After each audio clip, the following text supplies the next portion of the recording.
ফিলিপিন্সের ম্যানিলায় শেষ হলো 4 দিনব্যাপী এপিএসআর কংগ্রেস 2025। 3000-এর অধিক চিকিৎসক এশিয়া প্যাসিফিক অঞ্চল থেকে এসেছেন, তবে ফিলিপিনের পরে সর্বোচ্চ সংখ্যক চিকিৎসক বাংলাদেশ থেকে অংশ নিয়েছেন। এবারের যে কংগ্রেস হলো সেটি নিয়ে বিস্তারিত আমরা কথা বলবো। আমাদের সঙ্গে যুক্ত হয়েছেন অধ্যাপক doctor Ali Hossain, president Bangladesh lung foundation. Sir, আপনাকে স্বাগত জানাচ্ছি। জানতে চাই যে প্রায় 18-20 বছর ধরে আপনারা এই কংগ্রেসে আসেন, এবারের কংগ্রেসটা অন্যান্য যে কোনো বছরের কংগ্রেসের থেকে কোন দিক থেকে আপনার কাছে আলাদা মনে হচ্ছে? এটা আলাদা এই সেন্সে যে কোভিড পরবর্তী এত বড় সমাবেশ আর কখনো হয়নি।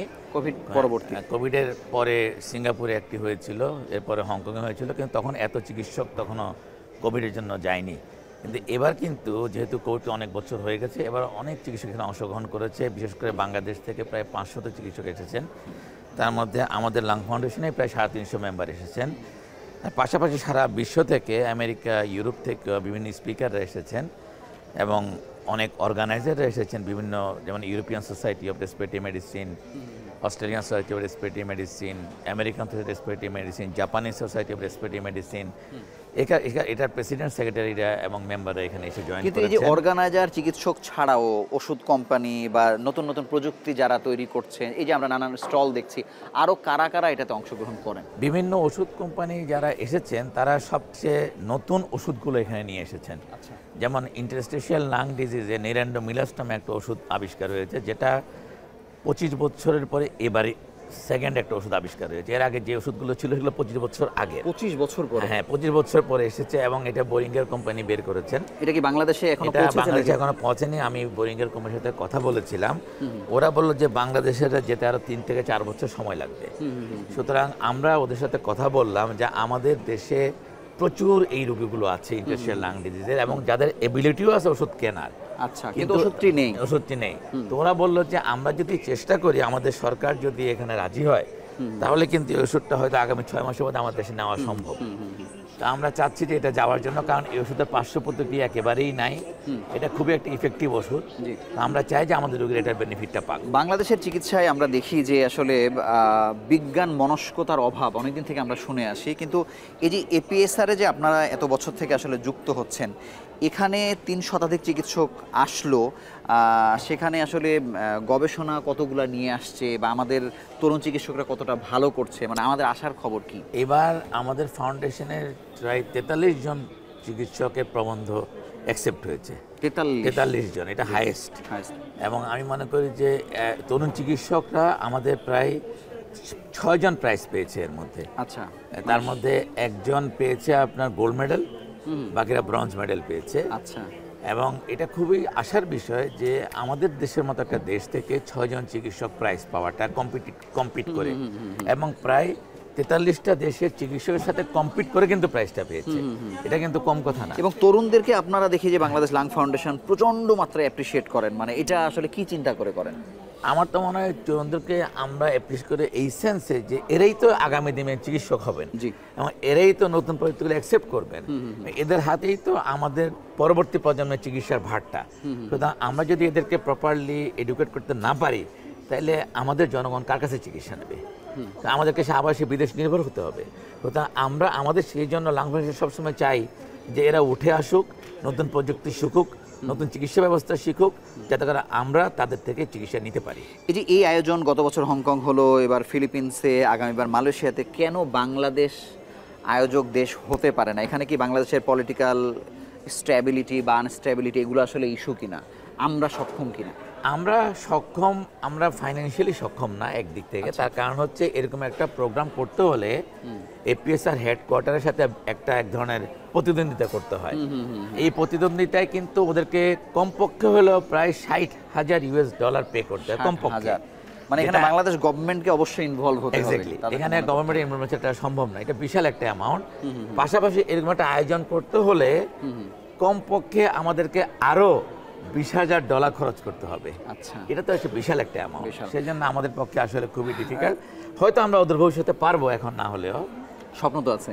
হ্যাঁ, আমাদের স্বপ্ন তো অবশ্যই আছে। স্যার, আরও একটা বিষয় জানতে চাই যে শুধুমাত্র কি এই সর্বাধুনিক প্রযুক্তি বা সর্বাধুনিক জ্ঞান বা সর্বাধুনিক ওষুধ বাংলাদেশে নিয়ে গেলেই কি দায়িত্ব শেষ, নাকি এটাকে অ্যাকোমোডেট করবার জন্য সরকারের সর্বোচ্চ সহযোগিতা প্রয়োজন? সেটি আসলে কতটা পান?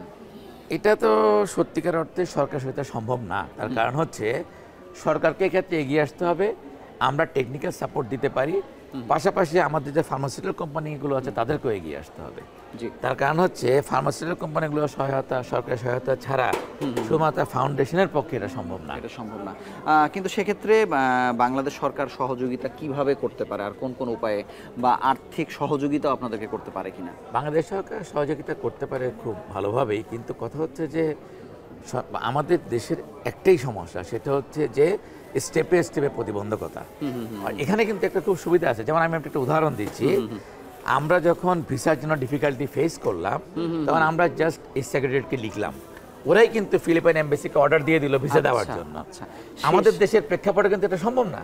আমরা কিন্তু আমাদের দেশের কোনো একটা ভিসা করতে হলে আমরা অ্যাসোসিয়েশন থেকে লিখি, কখনোই ভিসা দেবে না। কিন্তু এমনও তো হয়েছে যে কোনো কোনো দেশকে হয়তো আগের সরকার ভিসা দিতেই চায়নি, সেটাও আসলে এক ধরনের প্রতিবন্ধকতা বরং সৃষ্টি করেছে, এমনও তো হয়েছে। এক্স্যাক্টলি। সুতরাং এখানে একটা সুবিধা হচ্ছে কি, ভালো কাজের জন্য এরা সবসময় এক পায়ে দাঁড়ানো আছে, সেখানে কিন্তু ওরা কোনো বার রাখে নেই। অর্থাৎ এপিএস এর সেক্রেটারি যখন ফিলিপাইন এমবাসিকে লিখছে, ওরা ডেকেই ভিসা দিয়ে দিয়েছে। আপনি কি মনে করেন আমার ফাউন্ডেশন যদি বাংলাদেশ কোনো একটা এমবাসি তারা ভিসা দেবে? আমাদের দেশে এই প্রতিবন্ধকের কারণেই কিন্তু সম্ভব হয় না অনেক কিছু। আমি একেবারে শেষ প্রান্তে আপনার কাছে জানতে চাই যে বাংলাদেশে কিন্তু আরও অনেকগুলো সোসাইটি আছে, আপনারা কাজ করছেন, আপনাদের কাজও আমরা দেখি, অন্যদেরগুলো দেখছি। মানে এপিএসআর এর এই যে আপনাদের 20 বছর ধরে অংশ নেয়া, আপনাদের কাছে অন্যান্য সোসাইটিগুলোর কি শেখার কিছু আছে আপনি মনে করেন? আমি তো মনে করি যে অন্য সোসাইটিতে অনেক কিছু শেখার আছে, তাদের শেখা উচিত। তাদের যে মেম্বারগুলো আছে, সেই মেম্বারগুলোকে আপহোল্ড করতে হলে তাদেরকে এরকম কনফারেন্সে নিয়ে যেতে হবে, সাথে আমরা যেমন নিয়ে এসেছি সাথে করে নিয়ে আসতে হবে।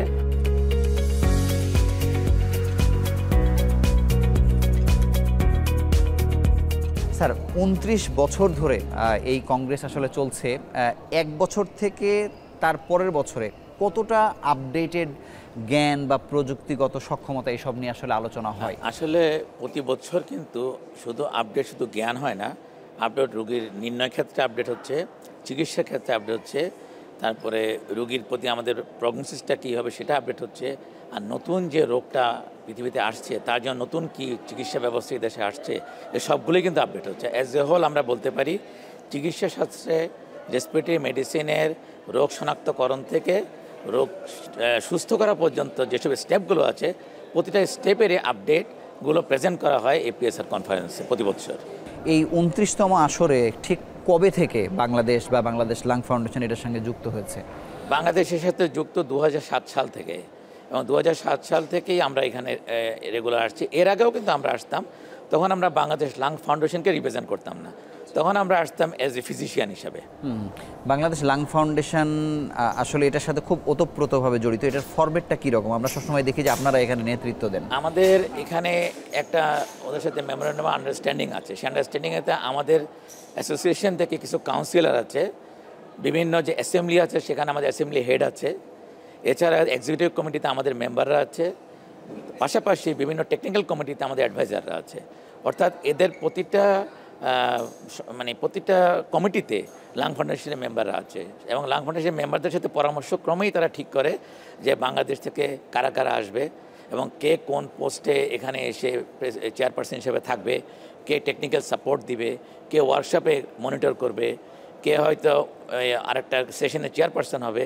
এটা কিন্তু আমাদের সাথে বসে ওনারা ঠিক করেন। এবারের সেগমেন্টগুলোকে আসলে কিভাবে ভাগ করা হয়েছে, কোন কোন বেসিক বিষয়ে আসলে নতুন করে আলোচনা হচ্ছে? আবারও এবারে খুব গুরুত্ব দেওয়া হচ্ছে 5টা লাং ডিজিজের উপরে, যেটাকে আমরা বিগ 5 বলে থাকি: নিউমোনিয়া, টিউবারকুলোসিস, অ্যাজমা, সিওপিডি এবং লাং ক্যান্সার।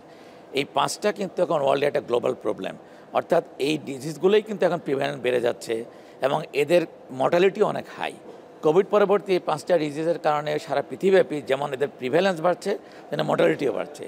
সেই জন্য এবার এই 5টা ডিজিজকে ফোকাস করেই কিন্তু এই কনফারেন্সটা হচ্ছে। এই 5টা রোগের পরিস্থিতি বাংলাদেশে কেমন, কোন দিক থেকে, কোন রোগের দিক থেকে আমরা সব থেকে বেশি চ্যালেঞ্জ মোকাবেলা করছি? আমরা মোকাবেলা করছি টিউবারকুলোসিসের দিক থেকে। আমরা একটা হাই বার্ডেন কান্ট্রি, টিউবারকুলোসিস আমাদের দেশে অনেক বেশি প্রিভ্যালেন্ট এবং আমাদের দেশে অনেক বেশি মাল্টি ড্রাগ রেজিস্ট্যান্ট টিউবারকুলোসিস আছে। এছাড়া এক্সট্রা পালমোনারি টিবি অনেক বেশি, এটা আমাদের একটা মেজর বার্ডেন। পাশাপাশি নিউমোনিয়ার প্রকোপ আমাদের দেশে অনেক বেড়ে গেছে, বিশেষ করে কোভিড পরবর্তী নিউমোনিয়ার প্রকোপ অনেক বেশি বেড়ে গেছে এবং এই নিউমোনিয়াটা আগে যেরকম কুইকলি ওষুধের রেসপন্স করতো এখন ওরকম রেসপন্স করে না।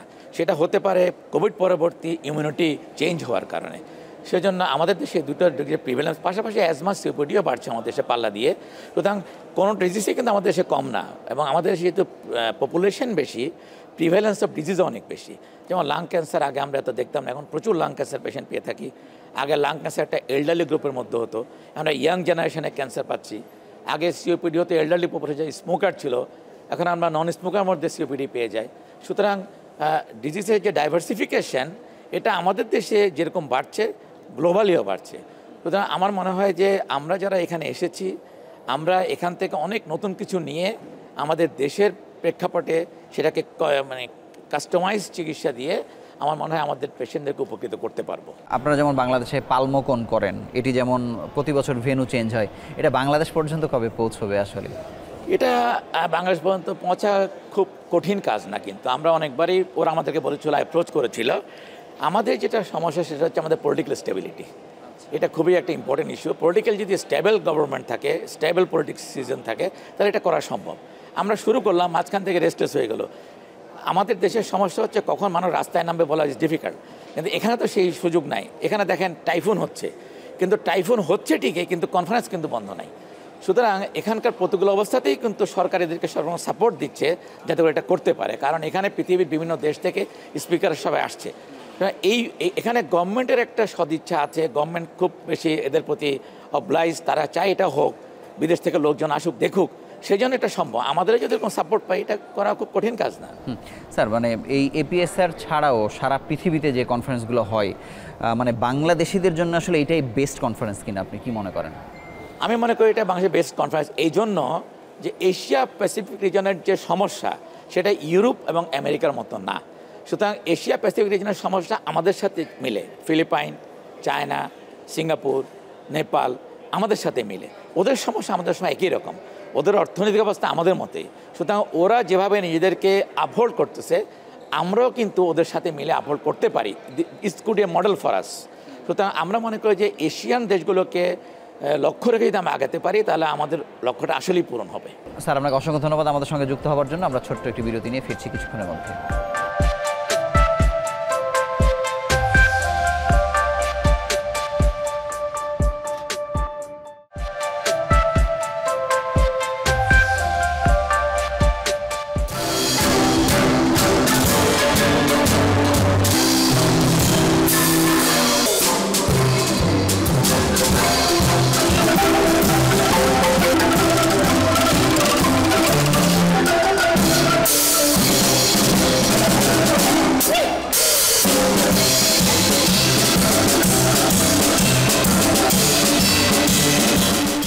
আরোগ্য নিকেতনের এই পর্যায়ে আমাদের সঙ্গে যুক্ত হচ্ছেন ডাক্তার আসিফ মুজতবা মাহমুদ, মহাসচিব, বাংলাদেশ লাং ফাউন্ডেশন। আপনাকে স্বাগত জানাচ্ছি আমাদের অনুষ্ঠানে। ধন্যবাদ। আমরা যেমন দেখি প্রতি বছর যেমন কোনো একটি দিবসের প্রতিপাদ্য থাকে, আমরা এবার দেখলাম যে 29তম যে কংগ্রেস এপিএসআর, এটারও একটি প্রতিপাদ্য আছে, সলিডারিটি উইথ লাং হেলথ। এটি দ্বারা আসলে তারা কি বোঝানোর চেষ্টা করেছেন? মূলত কোভিড প্যান্ডেমিক শেষ হওয়ার পরে দেখা গেল যে ফুসফুসের তাৎপর্য কী। তারপরে আমরা যারা ফুসফুস নিয়ে কাজ করি, চিকিৎসকরা রয়েছি, এটাও ঠিক যে জনগণের সঙ্গে আমরা গণসচেতনতা বাড়িয়ে চলেছি, কিন্তু তারপরেও অনেকগুলি স্টেক হোল্ডার্স আছেন, বিশেষত নীতি নির্ধারকরা রয়েছেন, সরকারি স্বাস্থ্য ব্যবস্থা রয়েছে, প্রাইভেট স্বাস্থ্য ব্যবস্থা রয়েছে, তারপরে রয়েছে যারা ওষুধ প্রস্তুতকারী, আমরা চিকিৎসক রয়েছি, এবং রুগীদের সংগঠন। এই প্রত্যেকটা স্টেক হোল্ডারকে এক জায়গায় এনে একই ভাষায়, to be on the same page যাকে বলে আর কি, এই জন্য Asia Pacific society of respirology solidarity in lung health এই প্রতিপাদ্যকে সামনে রেখে এই 29তম কংগ্রেসটার আয়োজন করছে। স্যার, এবার কনফারেন্সের একেবারে শুরুতেই আমরা দেখলাম যে বিগ 5 লাং ডিজিজ, এটা নিয়ে ওয়ার্কশপ, আপনি এটার বিচারকও ছিলেন। মানে এটাকে এত বেশি ফোকাসে কেন আনা হলো এবার? বিগ 5 মানে গুরুত্বপূর্ণ 5টি রোগ রয়েছে ফুসফুসকে নিয়ে যদি চিন্তা করা হয়। এটা forum for international respiratory society, আমরা যারা রয়েছে এশিয়া প্যাসিফিক সোসাইটি অফ রেসপিরোলজি, অন্য যেই বড় বড় সংগঠন রয়েছে, পেশাজীবী সংগঠন, তারা মিলে একটা forum for international respiratory societies করেছেন, এবং সেখানে তারা গুরুত্ব কোন জিনিসটার উপরে মানে গুরুত্ব আরোপ করা দরকার, বিশেষত নীতি নির্ধারকদের দৃষ্টি আকর্ষণের জন্য তারা এই বিগ ফাইভ শব্দটা প্রচলন করেছেন একটা থিমের মতো। এবং বিগ ফাইভের মধ্যে রয়েছে অ্যাজমা, সিওপিডি, তারপরে রয়েছে টিউবারকুলোসিস, যেটা বাংলাদেশের একটা বড় সমস্যা, লাং ক্যান্সার নিঃসন্দেহে ক্যান্সারের মধ্যে শীর্ষস্থানে রয়েছে, এবং আমরা লোয়ার রেসপিরেটরি ইনফেকশনস মানে বাচ্চাদের ক্ষেত্রে নিউমোনিয়া, বড়দের ক্ষেত্রে বয়স্কদের ক্ষেত্রে নিউমোনিয়া, এই 5টা ডিজিজ কিন্তু অনেক রুগী মারা যায় এবং অনেক রুটেড সব দেশেই। 1 2 নম্বর হচ্ছে যে অনেক রুগী ধরেন সিওপিডি, অ্যাজমা যুগ মানে বছরকে বছর ভুগছেন, তারা নিজেদের জন্য বোঝা, সমাজের জন্য তারা একটা মানসিক এবং সামাজিক বোঝা হয়ে দাঁড়াচ্ছেন। এই জিনিসগুলো যাতে এই ওয়ার্কশপের মাধ্যমে আমরা নীতি নির্ধারকদের কাছে আমাদের যে এবং তৃণমূল পর্যায়ে কি করা যায়, এই দুইটার একটা সংযোগ স্থল হিসেবে বিগ ফাইভ ওয়ার্কশপ চালু হয়েছিল 2022 সালের 16-এ। এই দ্বিতীয় পর্বটি অনুষ্ঠিত হলো এবং আমাদের আশা রয়েছে যে আগামীতে আমরা প্রতি বছর এটা আয়োজন করব। আমি বিগ ফাইভ ওয়ার্কশপের অর্গানাইজিং কমিটিরও একজন সদস্য হিসেবে কথাটা জানাচ্ছি। কিন্তু এই বিগ ফাইভের ক্ষেত্রে আমরা কনফারেন্সগুলোতে দেখি যে যদিও এখানকার পার্টিসিপেন্ট কেবলমাত্র চিকিৎসকরা, কিন্তু মানে এই 5টা বড় রোগের ক্ষেত্রে সাধারণ মানুষের জন্য কোনো নতুন বার্তা আছে কিনা কংগ্রেসের পক্ষ থেকে? কংগ্রেসের পক্ষ থেকে সাধারণ মানুষের জন্য যে বার্তাটা রয়েছে সেটা রয়েছে যে আমরা জনগণের মনেও, ধরেন কাশি খুব একটা স্বাভাবিক ব্যাপার হতে পারে, কিন্তু আমাদের একটা স্লোগান রয়েছে যে 2 সপ্তাহ বেশি কাশি থাকলে আপনি কফ পরীক্ষা করান, আপনার টিবি হতে পারে, 200 কাশের সঙ্গে রক্ত গেলে একটা মানুষের লাং ক্যান্সার হতে পারে, যেটা বিগ ফাইভের মধ্যে পড়ছে। তো এই যে সাধারণ জিনিসগুলোকে সঠিকভাবে তৃণমূল পর্যায়ে আমরা যদি সহজভাবে এটাকে সমাধান করতে পারি, তাহলে কিন্তু হেলথ সিস্টেমের স্বাস্থ্য ব্যবস্থার যে খরচ এবং যে রুগীর যে ভোগান্তি, তার পরিবারের যে ভোগান্তি, এটা দেরি হয়ে গেলে সেই জিনিসটা অনেকখানি কমিয়ে আনা যায়। এবং এই জন্য এই ওয়ার্কশপগুলো করা হচ্ছে যে আপনি যে কোনো নীতি নির্ধারকের কাছে গেলে সে 2টা প্রশ্ন আপনাকে সবসময় জিজ্ঞেস করবে, এটা কস্ট এফেক্টিভ কিনা, কত খরচ হচ্ছে, এই মডেলগুলোর মধ্যে সে খরচের কথাটা চলে আসছে। 1 দ্বিতীয়, বিশেষজ্ঞরা এটাকে আজকে অ্যানালাইসিস করে কোন কোন মডেলগুলো, মানে ধরেন তাইওয়ানের একটা মডেল, সেটা বাংলাদেশে কতখানি তারা ফোকাস করেছে কিন্তু লোয়ার মেডিকেল ইনকাম কান্ট্রিজের উপরে। অস্ট্রেলিয়ার জিনিস আমার দেশে আনতে হলে এটা কতখানি আমরা কস্ট এফেক্টিভ হবে সেটা একটা কথা। দ্বিতীয় হচ্ছে যে আমার হেলথ সিস্টেমের সঙ্গে এটা কতখানি খাপ খাবে, ম্যাচ করবে।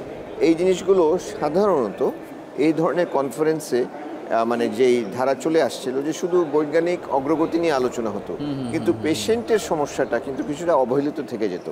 এশিয়া প্যাসিফিক সোসাইটি অফ রেসপিরোলজি এই উদ্যোগের মাধ্যমে এই জিনিসগুলোকে সমাধান করতে চাচ্ছে এবং আমাদের মতো লাং ফাউন্ডেশন যারা এন ব্লক সোসাইটি রয়েছে আমাদেরকে উদ্বুদ্ধ করছে যাতে আমরাও দেশে এই ধরনের ওয়ার্কশপ আয়োজন করে আমাদের স্টেক হোল্ডার্সদেরকে, ধরেন আমরা ডিজি হেলথের সঙ্গে একটু কথা বললাম যে এই আলোকে আমরা কি নতুন কর্ম পরিকল্পনা প্রণয়ন করতে পারি।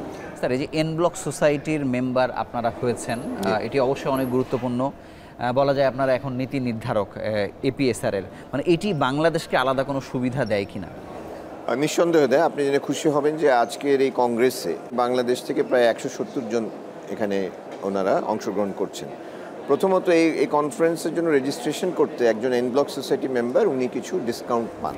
আচ্ছা। 1 দ্বিতীয়ত সবসময় এপিএসের যে রিসোর্সেসগুলি আছে, আজকাল অনলাইন লাইব্রেরি আছে, কেস রিপোর্টস আছে, তাদের প্রচুর গবেষণালব্ধ তথ্য আছে। তারপরে ধরেন বিভিন্ন কেস রিপোর্ট আছে যেগুলি একটা ক্লিকে একটা অটোমেটিক্যালি উনি অ্যাক্সেস পাচ্ছেন।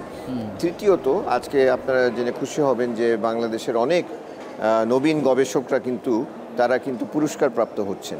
তাহলে এটা নবীন গবেষকদের জন্য একটা বিরাট একটা আমি বলবো অনুপ্রেরণা যোগাচ্ছে।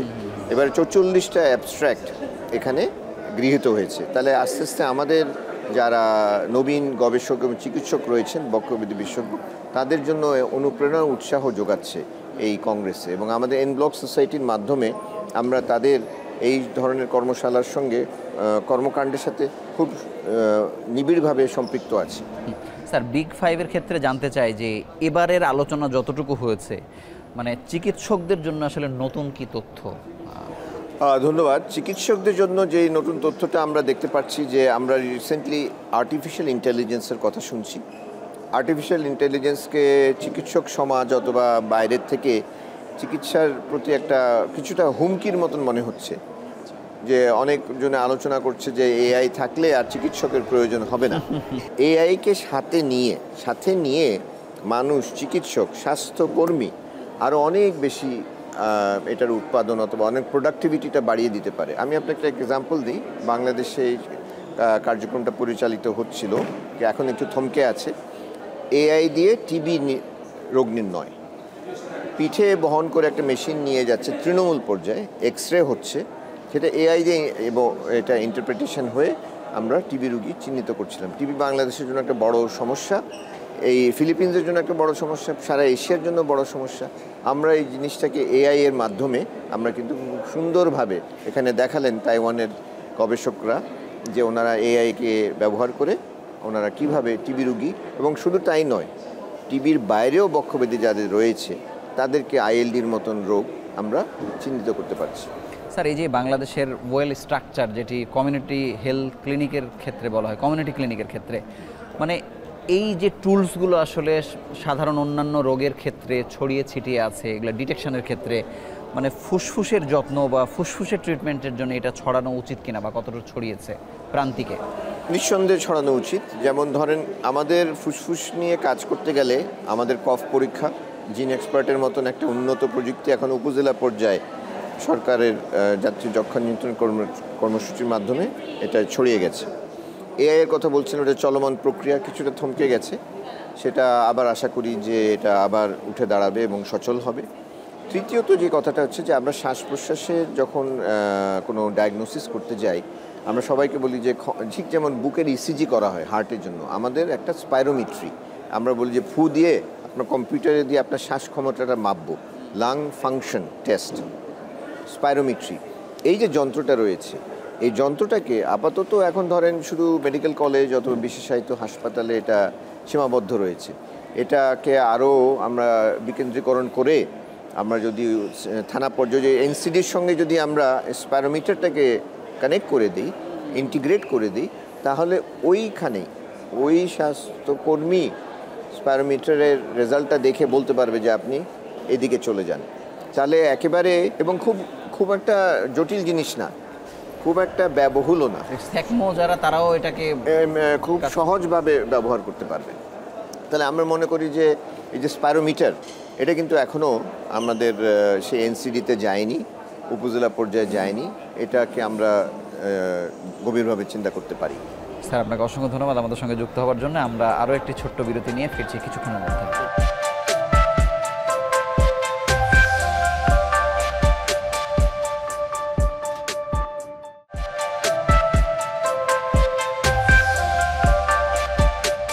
এ পর্যায়ে আমাদের সঙ্গে যুক্ত হচ্ছেন অধ্যাপক ডাক্তার আব্দুস শাকুর খান, ট্রেজারার বাংলাদেশ লাং ফাউন্ডেশন। একই সঙ্গে সুখবর হলো তিনি হেড ইলেক্ট অ্যাজমা অ্যাসেম্বলি।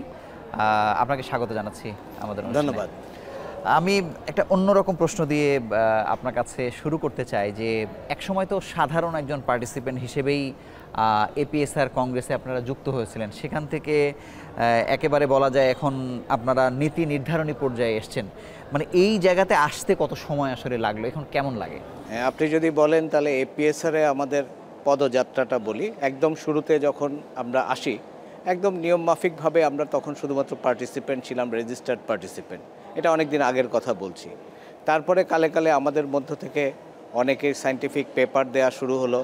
কেউ ওরাল প্রেজেন্টেশন পেতাম, কেউ পোস্টার প্রেজেন্টেশন পেতাম, কেউ বা পেতাম না। যাই হোক, আমাদের শুরুটা অনেক সুখকর ছিল এই জন্য যে আমরা সুদূর বাংলাদেশ থেকে এপিএসআর যখন যেখানে হতো আমরা রিপ্রেজেন্ট করতাম এখানে বাংলাদেশকে। তারপরে যখন বাংলাদেশ লাং ফাউন্ডেশন আমরা তৈরি করলাম 2007-এ, তার পরবর্তী থেকে আমরা ব্যানারটা একটু করলাম, রিমডেলিং বলতে পারেন, যে আমরা লাং ফাউন্ডেশনের পক্ষ থেকে এখানে পার্টিসিপেট করা শুরু করলাম। কিন্তু আমাদের আগমনটা অনেক, কিন্তু আমি বলবো অনাড়ম্বর না হলেও আড়ম্বরই ছিল। কারণ হলো তখন বাংলাদেশ লাং ফাউন্ডেশনের শুরু থেকেই আমরা আমাদের ন্যাশন ওয়াইড যে কাজগুলো করতাম, অর্থাৎ জাতীয়ভাবে দেশে, সেগুলো আমরা যথেষ্ট পরিশ্রম করে, যথেষ্ট মেধা খাটিয়ে, নিজেদেরকে বিলিয়ে দিয়ে আমরা তৈরি করতাম, যার জন্য দেশের মধ্যে আমরা ব্যাপক সাড়া পেয়েছি লাং হেলথের উপর কাজ করে। এবং যতই বছর যাচ্ছে আমাদের দেশের পরিসরে আমরা আমাদের পরিচিত করতে সক্ষম হয়েছি আল্লাহর ইচ্ছায়। তার পরবর্তীতে আন্তর্জাতিক পরিমণ্ডলে আমরা যেখানেই যাই সেখানে আমরা আমাদের উপস্থিতি কিন্তু আমাদের কাজ দিয়েই প্রমাণ করি। আর সবচেয়ে বড় প্ল্যাটফর্ম দেশের বাইরে এই মুহূর্তে যেটা আমাদের, সেটা হচ্ছে APSR। আমরা অত্যন্ত গর্বের সাথে বলি যে APSR-এ আমাদের অবস্থানটাকে আমরা জানান দিয়েছিলাম অনেক আগে। তারপরে সময়ের পরিক্রমায় আমরা প্রথমত বললাম পার্টিসিপেন্টস, তার পরবর্তীতে প্রেজেন্টর, তারপরে আমাদের অনেকে প্রেজাইড করেছে, মডারেটর হয়েছে, এগুলো তো হয়েছেই। এরপরে গত কয়েক বছর ধরে আমরা তাদের এন ব্লক মেম্বারশিপের আমরা সমিতিতে গেছি। এটা আমাদের জন্য অত্যন্ত গর্বের এবং আমাদের স্মরণীয়। আরেকটি বিষয় হচ্ছে বিভিন্ন APSR-এর কাজের ক্ষেত্রে সহযোগী সংগঠন হিসাবে বা অন্তর্ভুক্ত সংগঠন হিসেবে লাং ফাউন্ডেশন অন্তর্ভুক্ত হয়েছে। এখন আমরা গত কয়েক বছর ধরে বিভিন্ন পর্যায়ের আমরা নীতি নির্ধারণী পর্যায়ে চলে গেছি। আমরা অন্তত দুটো অ্যাসেম্বলিতে আমাদের নির্বাচিত উপস্থিতি আছে। আমি যেমন একটি অ্যাসেম্বলির এইবার আমি হেড ইলেক্ট হিসেবে করব।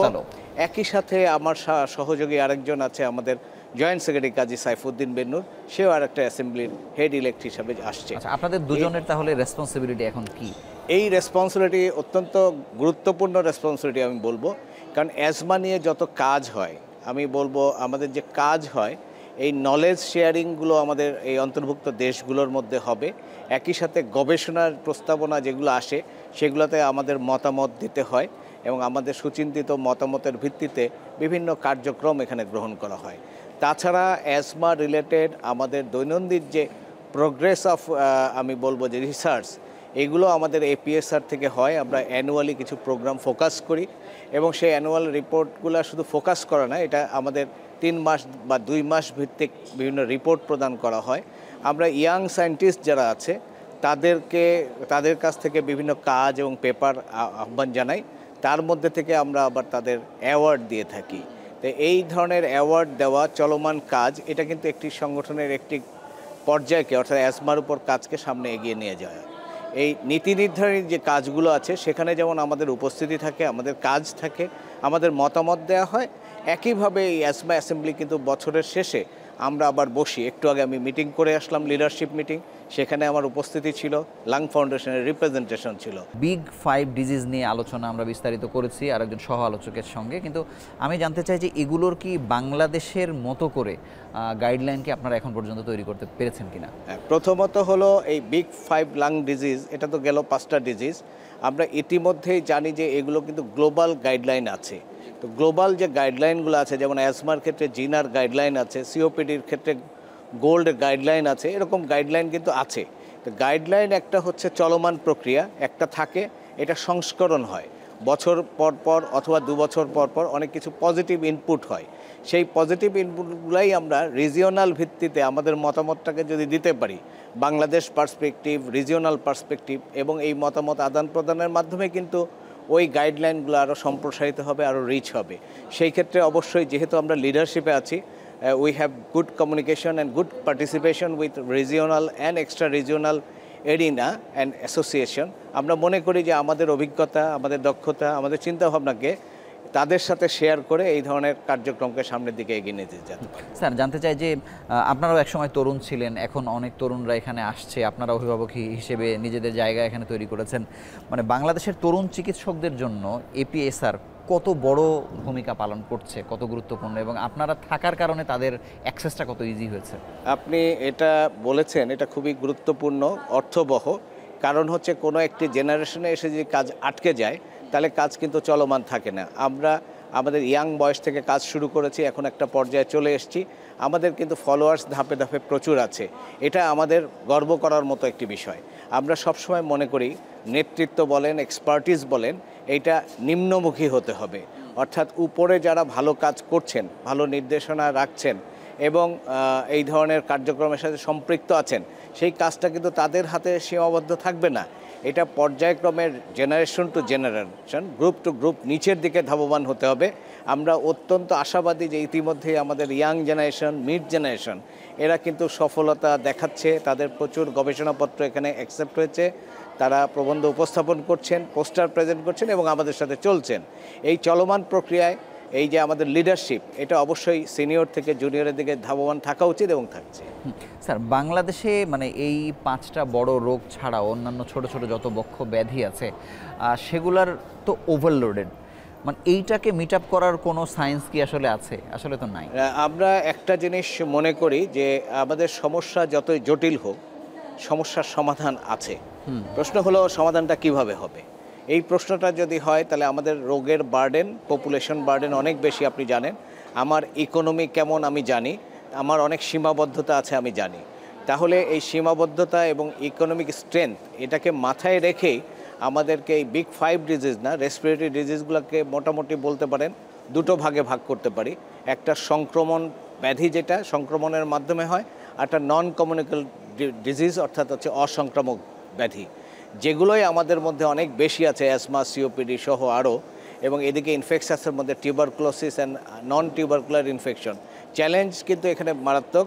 কিন্তু আমরা যদি বিদেশ থেকে বা আমাদের সম্মিলিত চেষ্টায় যে গাইডলাইন আছে, সেই গাইডলাইনটাকে আমাদের মতো করে একটু লাক্সই করে আমাদের মধ্যে গবেষণা করে আরেকটু আমরা স্ট্যাবলিশড একটা গাইডলাইন আমাদের জন্য করতে পারি, তাহলে ওটা ভালো হবে। আরেকটা হচ্ছে সবার আগে লাগবে হচ্ছে একটা কমিটমেন্ট তৈরি করার জন্য প্রত্যেকের পার্সোনাল কমিটমেন্ট যেমন আছে, অর্গানাইজেশনের কমিটমেন্ট আছে, সর্বোপরি এবং অবশ্যই সরকারিভাবে কমিটমেন্ট থাকতে হবে।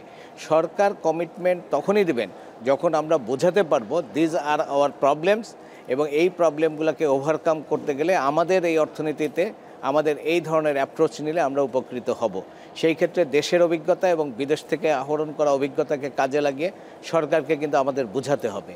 আমরা সেই পর্যায়ে বোঝাতে চাই, দেখাতে চাই।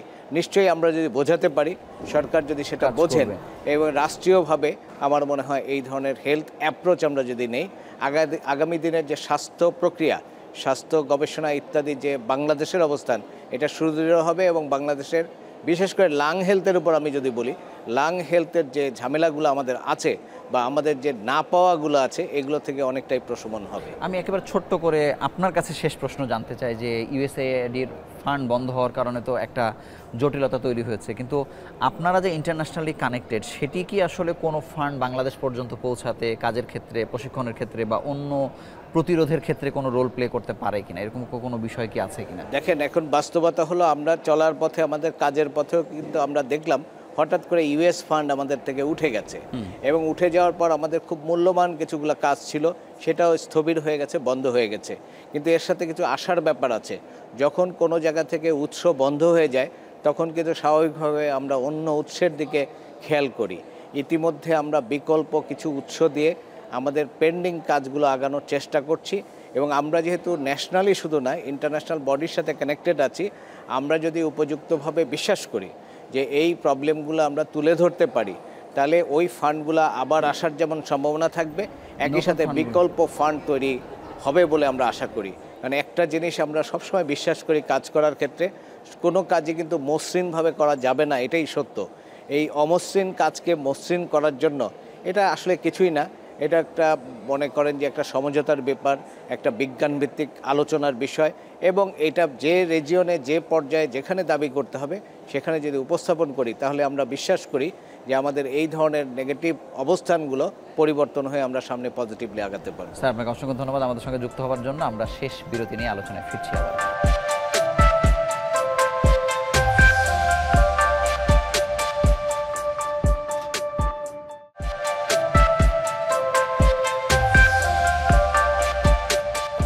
এ পর্যায়ে আমাদের সঙ্গে যুক্ত হচ্ছেন doctor Kazi Bennur, joint secretary Bangladesh lung foundation, একই সঙ্গে head elect respiratory infection non TB assembly. আপনাকে স্বাগত জানাচ্ছি আমাদের অনুষ্ঠানে। ধন্যবাদ। স্যার, আপনার কাছে জানতে চাই যে আমরা এবার জানলাম যে ফিলিপিনের পরে সবথেকে বেশি সংখ্যক সদস্য বা পার্টিসিপেন্ট এবারের কংগ্রেসে বাংলাদেশ থেকে এসছে, মানে এটার কারণ আসলে কি? প্রথমত খুবই একটা আনন্দের এবং সম্মানের বিষয়, কারণ প্রায় এশিয়ার এবং বিশ্বের প্রায় 30টা দেশের প্রতিনিধিরা এখানে এসছেন। সেখানে হোস্ট কান্ট্রি বা স্বাগতিক দেশ হচ্ছে ফিলিপাইন্স, তাদের তো স্বাভাবিকভাবেই সবচেয়ে বেশি থাকবে, কিন্তু তারপরেই বাংলাদেশের সংখ্যা, এবং সেটি তৃতীয় স্থান অধিকারী চায়নার থেকে অনেক বেশি। আচ্ছা, আমরা প্রায় এখানে 300-র উপরে, 300-350 জন এসেছি বাংলাদেশ থেকে ডাক্তার। এবং এর কারণটা প্রধানত এইটি যে সাম্প্রতিক সময়ে যতগুলো আন্তর্জাতিক সম্মেলন বিভিন্ন বিষয়ের বাংলাদেশের আশেপাশে হচ্ছে, রিজিওনাল এলাকা যেটা আমরা বলি আঞ্চলিকে, তার মধ্যে এই রেসপিরেটরি মেডিসিনের সম্মেলনটার একটা আলাদা জনপ্রিয়তা অর্জন হয়েছে। তার কারণটা এটি সম্ভবত যে বাংলাদেশের রেসপিরেটরি মেডিসিনে আমরা যারা বাংলাদেশ লাং ফাউন্ডেশনের পক্ষ থেকে জড়িত, তারা প্রতি বছর এখানে আসছি বিগত প্রায় 20 বছর যাবৎ, এবং প্রতি বছর আমরা এখান থেকে বেশ কিছু নতুন তথ্য নিয়ে নতুন কিছু জ্ঞান অর্জন করে সেটি আমরা দেশে নিয়ে যেতে পেরেছি এবং দেশে সেটাকে আমরা ইমপ্লিমেন্ট করতে পেরেছি। তার ফলে দেশের নবীন চিকিৎসকরা যেমন উপকৃত হয়েছেন, তেমনি যারা রোগী তাদেরও একটা উপকার হয়েছে এবং আমাদের এই চিকিৎসা ব্যবস্থাটা, রেসপিরেটরি মেডিসিন বা বক্ষব্যাধির চিকিৎসা ব্যবস্থাটার একটা উন্নয়ন হয়েছে। স্যার, বাংলাদেশের পক্ষ থেকে আরও একটি সম্মানের ব্যাপার যে আপনি সহ দুজন এবার হেড ইলেক্ট নির্বাচিত হয়েছেন। এটি আসলে দায়িত্ব পালনের ক্ষেত্রে বা এটি মানে কোন জায়গা থেকে আপনার রেসপন্সিবিলিটি আরও বেশি বাড়ালো বাংলাদেশের? আসলে যেটি হয়েছে যে আমরা যদি এপিএসআর সংগঠনটার স্ট্রাকচারটা ধারণা করি, তাহলে হচ্ছে এখানে বেশ কতগুলো অ্যাসেম্বলি রয়েছে। বিভিন্ন ধরনের বক্ষব্যাধি বিষয়ক যে সমস্ত রোগ রয়েছে বা যে সমস্ত বিষয়বস্তু রয়েছে, প্রধান প্রধান বিষয়বস্তুগুলোতে একটি অ্যাসেম্বলি এটার নেতৃত্ব দিয়ে থাকেন এবং সেখানে 3 জন প্রধান ব্যক্তি থাকেন, একজন প্রেসিডেন্ট বা হেড, একজন হেড ইলেক্ট এবং একজন ডেপুটি হেড। গত বছর আমি এবং প্রফেসর আব্দুল শাকুর খান আমরা দুটি অ্যাসেম্বলির ডেপুটি হেড ছিলাম। এবছর আমরা হেড ইলেক্ট হিসাবে ওই অ্যাসেম্বলিগুলোর দায়িত্ব নিতে, মানে আগামী বছর আপনারা দায়িত্ব গ্রহণ করবেন? আগামী বছর আমরা হেড হয়ে যাব। একটা বছর আমরা হেড ইলেক্ট হিসাবে কাজ করব। এটির মূল উদ্দেশ্যটি হচ্ছে যে এই যে এপিএসআরের যত কর্মকাণ্ড আছে, কর্মকাণ্ডগুলোতে ওই বিষয়টির যে অ্যাসেম্বলিটিকে আমি নেতৃত্ব দিচ্ছি, এই অ্যাসেম্বলির যে যতগুলো কার্যক্রম হবে, যতগুলো অনুষ্ঠান হবে, যতগুলো বৈজ্ঞানিক প্রবন্ধ উপস্থাপন হবে, বিশ্বব্যাপী যে সমস্ত বিজ্ঞানীরা আসবেন, এই সমস্ত প্ল্যান প্রোগ্রামটা আসলে এই বছরে আমরা করব এবং এটির ইমপ্লিমেন্ট হবে আগামী বছর এপিএসআর যেটা পেনাং মালয়েশিয়া অনুষ্ঠিত হবে, সেটির এই সমস্ত প্রোগ্রামের এই অংশটা আমাদের চিন্তাভাবনা বা আমাদের পরিকল্পনা মোতাবেক হবে এবং আমরা এখানে অবশ্যই চেষ্টা করতে পারবো আমাদের বাংলাদেশ বা এই ধরনের যারা উন্নয়নশীল দেশ আছে তাদের চিকিৎসকদেরকে যাতে আমরা গুরুত্ব দিতে পারি এবং তাদেরকে যাতে আমরা বেশিভাবে নিয়ে আসতে পারি, সেটাও ব্যাপারে আমাদের বক্তব্যের একটা অবশ্যই গুরুত্ব এখানে আছে। স্যার, আরও জানতে চাই যে এক ধরনের নেতিবাচক মন্তব্য তো আপনারা বহু বছর থেকে শোনেন যে ডাক্তাররা আসে ঘুরে ফিরে চলে যায়, কিন্তু আপনাদেরকে আমরা অন্যভাবে এখানে আবিষ্কার করি, নতুবা এই পদগুলোতে নীতি নির্ধারণের পর্যায়ে আপনাদের আসবার কথা না। কিন্তু এই যে আশা, এই যে প্রতি বছর নতুন নতুন মানে সংখ্যার দিক থেকেও বাড়ছে, তরুণদের আগ্রহ অনেক বেশি বাড়ছে, বাংলাদেশের এই রোগীদের বেনিফিটটা আসলে কিভাবে হচ্ছে? এটা আসলে অত্যন্ত গুরুত্বপূর্ণ প্রশ্ন এবং আপনি যে শুরুতে বলেছেন নেতিবাচক কথা, তার মধ্যে প্রথম কথাটাই আসে এইটি যে আপনারা যান, আপনারা ঘুরে আসেন, আপনারা হয়তো কিছু জ্ঞান অর্জন করেন, কিছু আনন্দ করেন, কিছু নতুন জায়গা দেখে আসেন, রোগীদের কী লাভ? আমি কিন্তু জোর দিয়ে বলতে পারি এবং আমি নিজের উপরে বিশ্বাস রেখেই বলতে পারি যে আমরা যে এই ধরনের অনুষ্ঠানগুলোতে আসছি, বিশেষত এপিএসআরে আমরা যে বক্ষব্যাধি চিকিৎসকরা আসছি, এটাতে কিন্তু আমরা চিকিৎসকরাও যেরকম উপকৃত হচ্ছি, রোগীরাও বিশেষভাবে উপকৃত হচ্ছেন। কারণ আপনাকে একটা ছোট্ট উদাহরণ দেই, 10 বছর বা 15 বছর আগেও বাংলাদেশে অ্যাজমা, সিওপিডি এই ধরনের শ্বাসকষ্ট রোগের যে প্রধানতম চিকিৎসা পদ্ধতি ইনহেলারের মাধ্যমে, শ্বাসের মাধ্যমে ওষুধ টানা, এই ধারণাটা ছিল না, রোগীদের মধ্যেও ছিল না, এমনকি চিকিৎসকরাও ভয় পেতেন ইনহেলার জাতীয় ওষুধ ব্যবহার করতে। অথচ এটি হচ্ছে বৈজ্ঞানিক চিকিৎসা, আধুনিকতম চিকিৎসা, সবচেয়ে নিরাপদ এবং কার্যকরী চিকিৎসা। এই জ্ঞানটা কিন্তু আমরাও অর্জন করেছি এই ধরনের আন্তর্জাতিক অনুষ্ঠানগুলোর মাধ্যমে এবং তার ফলে এখন বাংলাদেশে এই আধুনিকতম চিকিৎসাটা রোগীরাও অতি সহজে নিচ্ছেন, চিকিৎসকরাও দিতে পারছেন এবং ফলে অ্যাজমা, সিওপিডি এই রোগগুলোর প্রকোপ কিন্তু বা তীব্রতা কিন্তু আমরা অনেকখানি কমিয়ে আনতে পেরেছি। একই সঙ্গে স্যার, এই যে বাংলাদেশের মানুষের যে বাইরে যাবার যে প্রবণতা সেই লোডটাও আসলে কমছে কিনা? মানুষ তো মিলাইয়ে দেখে, হাসপাতালে যখন কেউ আইসিইউতে থাকে, ওয়ার্ডে থাকে, আপনি দেখবেন যে পরিচিত জনদের মাধ্যমে অন্য কেউ, বাংলাদেশের কেউ হয়তো অন্য জায়গায় চিকিৎসা দিচ্ছেন চিকিৎসক, ইউকেতে, আমেরিকাতে, একটু মিলিয়ে টিলিয়ে দেখেন, মানে ওই প্রবণতায় রোগীরাও কতটা আস্থা পাচ্ছে এখন আপনাদের? আমার তো মনে হয় যে অবশ্যই আস্থা পাচ্ছেন, কারণ আমি এ ব্যাপারে হয়তো সরাসরি কোনো তথ্য উপাত্ত দিয়ে এই মুহূর্তে বলতে পারবো না, কিন্তু আমার অভিজ্ঞতা বলে বা আমার যেটুকু ধারণা দেখেছি তাতে আমি বলতে পারি যে বাংলাদেশের বক্ষব্যাধির চিকিৎসকরা যে চিকিৎসাটা দিচ্ছেন এটি উন্নত বিশ্বের একজন শীর্ষস্থানীয় চিকিৎসকও এই চিকিৎসাটাই দিয়ে থাকবেন। আমরা সেই জ্ঞানটায় বলিয়ান আছি এবং সেটি আমরা দিতে পারছি, এবং রোগীরাও কিন্তু বহু ক্ষেত্রে এসে বলছেন যে আপনারা যে চিকিৎসাটা আমাকে দিয়েছেন, আমি অমুক অমুক বিখ্যাত হাসপাতালে গিয়েছি অমুক দেশে, তারা দেখে বলেছেন যে আপনার চিকিৎসাটা সঠিক রয়েছে। এবং আরও একটি বলতে পারি যে অন্য কোনো বিষয়ের রোগের চিকিৎসা নেওয়ার জন্য যে হারে রোগীরা বিদেশে যান, আমি দাবি করতে পারি বক্ষব্যাধির চিকিৎসায় সেই হারে যাওয়ার কিন্তু প্রয়োজন পড়ছে না। স্যার, এখন জানতে চাই যে এই যে এত অর্জন, এত শেখা, এই যে আপনারা বড় বড় দায়িত্ব পালন করছেন, কিন্তু বাংলাদেশের দিক থেকে যদি কোঅর্ডিনেশনটা গভর্নমেন্ট, বেসরকারি পর্যায়ে বা আপনাদের সাথে বা অন্যান্য সাব ডিসিপ্লিনের সাথে যদি এটা না হয়, তাহলে এটা কি অতটা ফ্রুটফুল আসলে হয় কিনা? যেমন আপনি এবারের আমরা প্রতিবাদ দিয়েই দেখছি যে সলিডারিটি উইথ লাং হেলথ, এটার সাথে কিন্তু পলিসি মেকাররা আসলে আছেন, মানে সেই জায়গাতে আপনার বক্তব্য কি?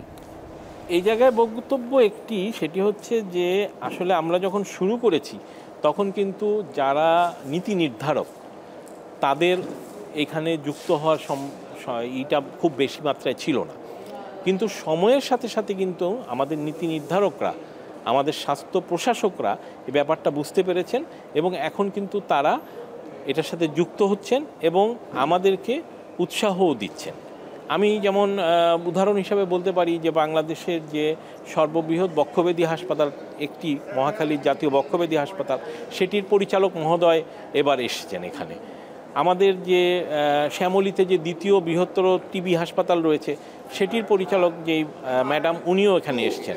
সো ওনারা কিন্তু এগুলো এখন বুঝতে পারছেন। এবং আরও একটি কথা বলি যে বিগত কয়েক বছর আগেও আমাদের সবচেয়ে বড় সমস্যা হতো যারা সরকারি চিকিৎসক, তারা সরকারি আদেশনামাটা পেতেন না, তাদেরকে দেওয়া হতো না, বলা হতো যে এখানে যে কী লাভ। কিন্তু এই বছর আমরা দেখেছি যে সরকার কিন্তু এটা বুঝতে পেরেছেন, আমাদের স্বাস্থ্য উপদেষ্টা মহোদয় ম্যাডাম বুঝতে পেরেছেন, আমাদের স্বাস্থ্য বিশেষ সহকারী যে স্যার আছেন উনি বুঝতে পেরেছেন এবং সচিব মহোদয় বুঝতে পেরেছেন। আমাদেরকে অনেককে আমরা পেলাম যে তারা সেকেন্ড হাইয়েস্ট মেম্বারস। আমি একেবারে ছোট্ট করে জানতে চাই যে বাংলাদেশের একটা পট পরিবর্তন হয়েছে, আপনি জানেন, মানে এই রাজনৈতিক পরিবর্তনও আসলে সুস্বাস্থ্যের ক্ষেত্রে, স্বাস্থ্যসেবা মানুষের দোরগোড়ায় পৌঁছানোর ক্ষেত্রেও মানে আপনারা আশা করতে পারেন কিনা? আসলে একটা কথা কি, যে আপনি যে বিষয়ে কাজ করেন, যে বিষয়ে উন্নয়নের চেষ্টা করেন, রাজনৈতিক সদিচ্ছা ছাড়া সেটি কোনোভাবেই সম্ভব না। আমরা কিন্তু এত বছর এই সদিচ্ছাটারই অভাব দেখেছিলাম।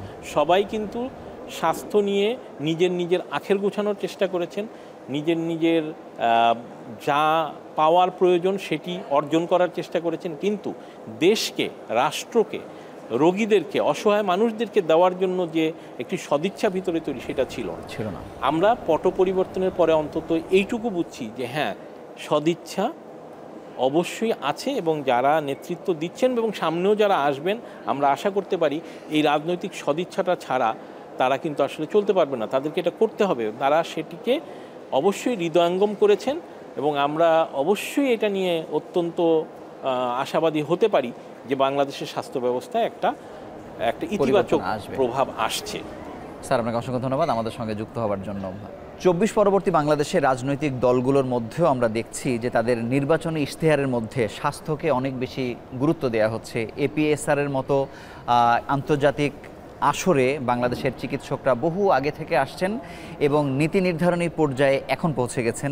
এই জ্ঞান এবং রাজনৈতিক সদিচ্ছা যদি একই সাথে কাজ করে, আমরা যেমন বলছি যে বিগ 5 লাং ডিজিজ, এটি ছাড়াও যত ধরনের ফুসফুসের রোগ আছে তার বিরুদ্ধে বাংলাদেশ জয়ী হবে বলে আমরা আশা প্রকাশ করছি। এই ছিল ফিলিপিনের ম্যানিলা থেকে সবশেষ খবর আপনাদেরকে জানাচ্ছি। আপনারা ভালো থাকুন, সুস্থ থাকুন।